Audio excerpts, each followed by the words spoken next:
Well, good evening everybody. Obviously it's Drew from Wylies Outdoor World. I'm not out. I'm just 2 minutes away from the house, and if you watched the little live stream that I did earlier on, I showed off a couple of new bits and bobs that I've got. So, oh, hang on just a wee second. Which brings me neatly on to the reason that I'm out here. Trek and eat freeze-dried meals. I've came out just to test a couple. So what you hear boiling down there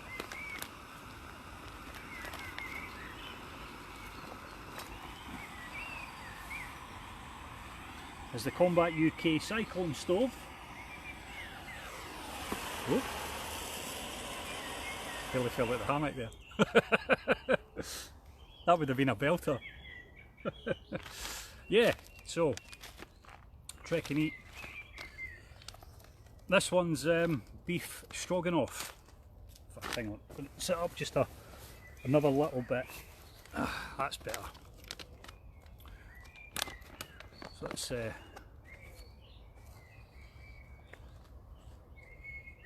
freeze-dried stuff. You can never tell by smelling it, to be honest. So where's the fill line? Where do you fill it up to? Right, okay.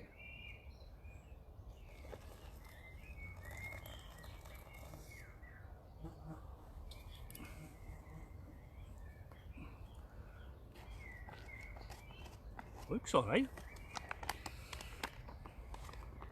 I know you can't see what I'm doing on the camera, but I've just added a little bit of water. I'm just going to mix it up a little bit. Make sure that you get all the little bits in the side and stuff, you know.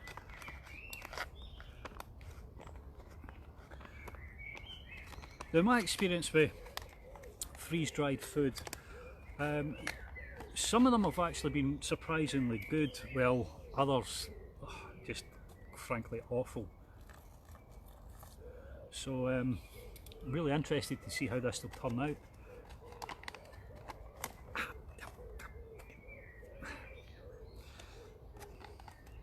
No swearing, Drew, it's Facebook Live here. Aye, so just while I'm doing this, guys, the last couple of days, the last week, I've just been, you know, if anything could go wrong, it goes wrong. Half the office failed this week. My computer's goosed. Pieced together a new one, and then the PSU popped. So I've got a new one arriving tomorrow. So it's been an absolute nightmare for me. And you know, when you kind of just get to that stage where you quite honestly say, you know what, fuck it, tools down, that's it.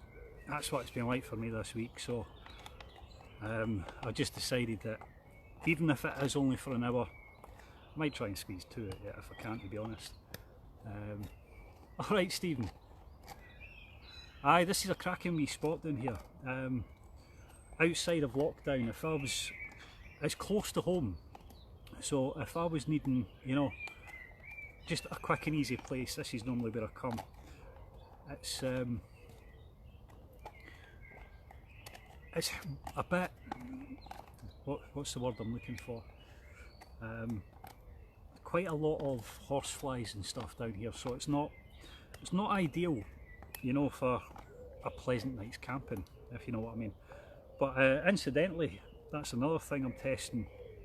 I've got various different means of insect repellent out with me tonight, and I know you can't see it at the moment, but I've got two, one right here and one just at the side of me there. I've got 2 of the Citronella long life candles, so I've got one of them at each side, and I've got the 50% Trek Deep as well. So I've sprayed myself with that, and the dog was here for about half an hour, and then the missus came down, picked him up, and he was absolutely covered in the things, you know. But I've not got a single bite. So, and normally if I come down to this bit without without any insect repellent, I'm covered from head to foot. You know, and it's not pleasant.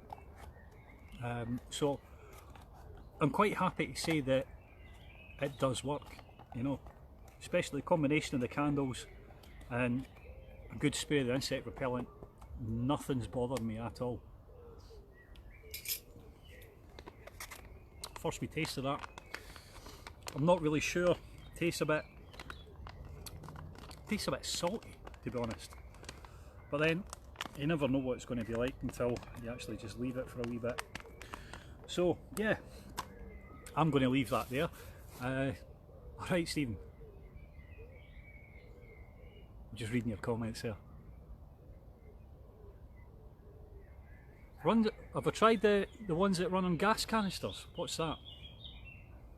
What, the insect repellent that runs on gas canisters? Never even heard of them, but tell you what, fire a wee link in below, I'll have a look, see if I can get you some, alright?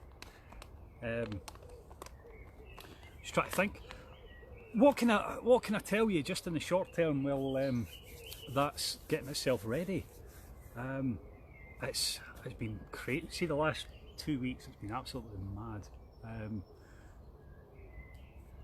Oh, that's the thing.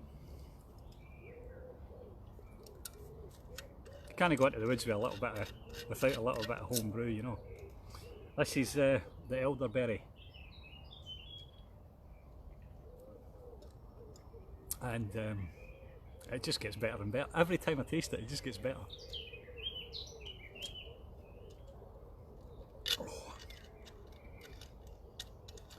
But in fact, there is something that I can do just while I'm waiting on that getting ready. See if I can take you off this thing. Right, bear with me just a wee second. Now I'm out of practice here because I've not been outside for... Aha! Right, let's see if I can spin you around. Give me a wee second, here we go.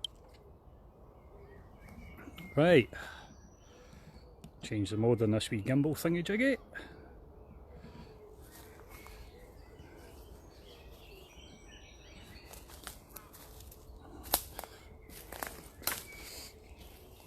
That's my wee setup for the next couple of hours.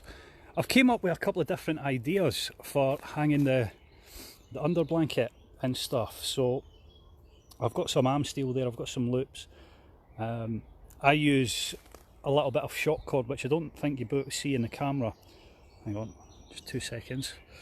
Where's my finger? Right, see just there, you might see a little bit of shock cord attached. So that's what I use to attach my under blanket on, and I find that doing it that way when you're in your hammock, it just kind of cocoons around you a lot better. I'm actually working on this now, but I've got a full tarp tutorial for you, for all you guys that have been buying tarps and stuff just recently. So the one thing that was kind of holding it behind was I was needing lots of images and bits and bobs, but obviously because we weren't able to get out, I couldn't finish that email. But I'm hoping with a bit of luck that we can get that done in the next couple of weeks. There's so many other bits and bobs that, you know, I really need to get out to show you, but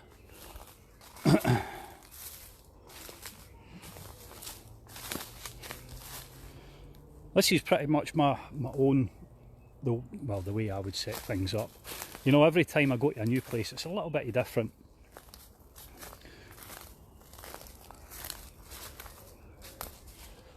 But it's very basic.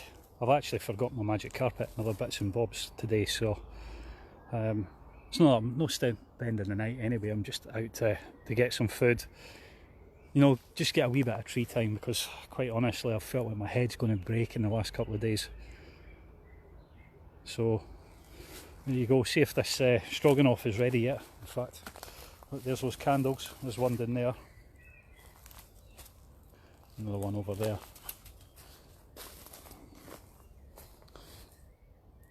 What's going on with this gimbal? It's just doing whatever it wants. Still trying to get to grips with this thing, you know. Bought it a while back and with the best of intentions of actually getting out and filming, you know, action shots and B-roll and all this exciting stuff, but quite honestly I've just never got around to it yet. Hang on, put this back. Lock that back in place. Oh, that's bright.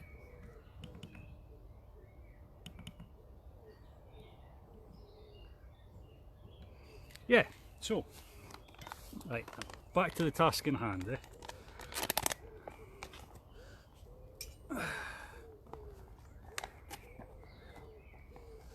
Trek and eat beef stroganoff.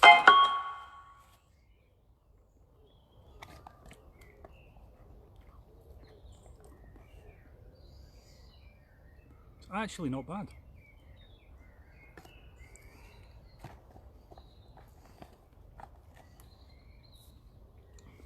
I think I could do with just a touch more water.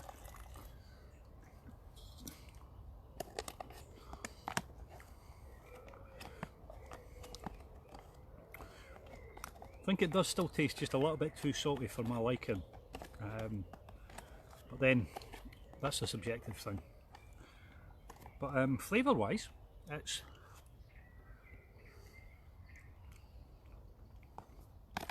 I've certainly eaten worse.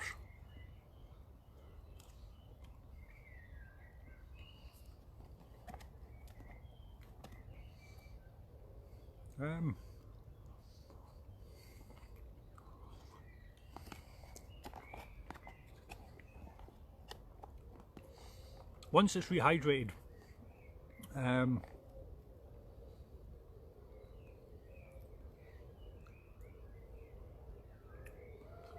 certainly doesn't taste like beef stroganoff that you would make at home.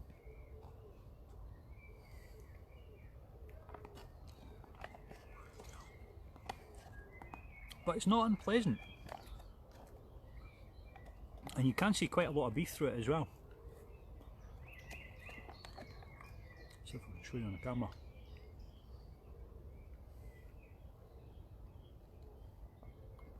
So you can see decent chunks of beef in there.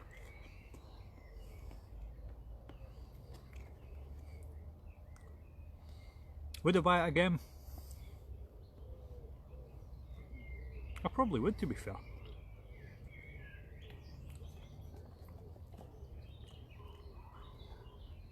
Yeah, I probably would.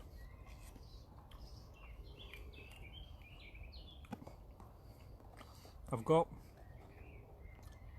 orange mousse for pudding, so we'll see how that turns out as well.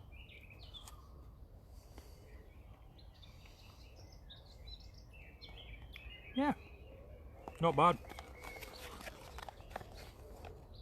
They're about £5 a pack, so they're not the cheapest.